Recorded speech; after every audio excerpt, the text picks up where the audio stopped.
हरिओम दोस्तों।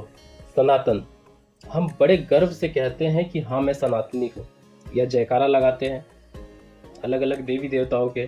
तो क्या इससे हम सनातनी बन जाते हैं? और इस सनातन का अर्थ क्या है? आज हम इस वीडियो में ये सारी जानकारी आप तक पहुंचाने वाले हैं।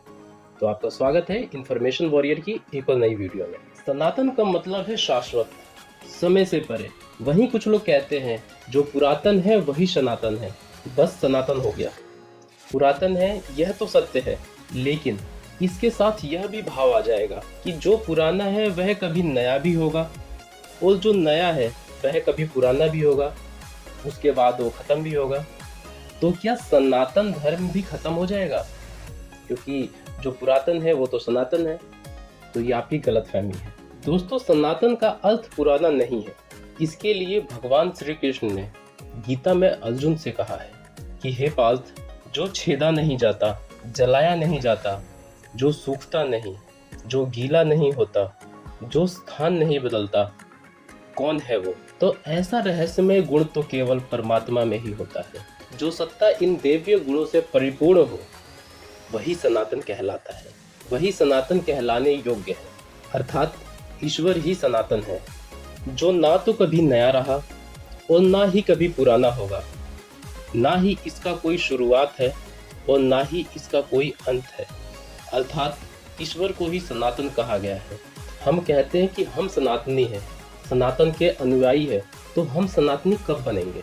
जब हमारे अंदर दैवीय गुण आ जाएंगे, जैसे कि हमें छेदा ना जा सके, हम जले नहीं, हम स्थान नहीं बदले। जब उस अवस्था में हम पहुंच जाएंगे तब हम सनातनी बन जाएंगे। इसका बड़ा ही एक सुंदर व्याख्या किया है कबीरदास जी ने।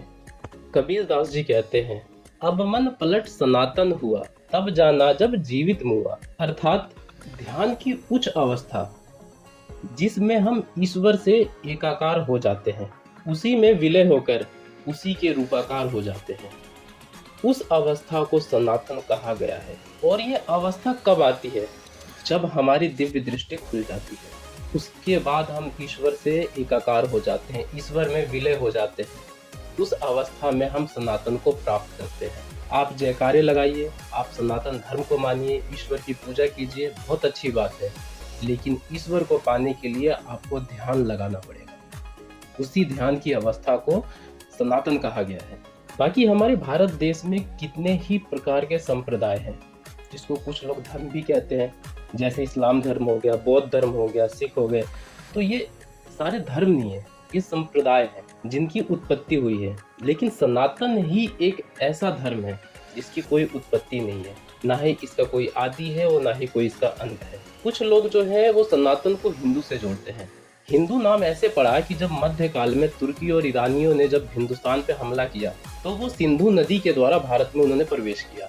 उस समय उन्हें सिंधु बोलने में दिक्कत होती थी, इसलिए उन्होंने हिंदू शब्द का इस्तेमाल किया, और उसी हिंदू शब्द से ये हिंदुस्तान या फिर हिंदू शब्द ये पड़ गया। नहीं तो पहले हम सनातनी थे। तो दोस्तों, जो सनातन धर्म है ये बहुत बड़ा एक टॉपिक है, और जितना मेरे पास ज्ञान था थोड़ा बहुत, उससे मैंने ये सब निकाले हैं और ये मैंने आप तक पहुँचाने की कोशिश की है। तो जानकारी कैसी लगी ये आप हमें कमेंट करके जरूर बताएं। तब तक के लिए जय श्री राम।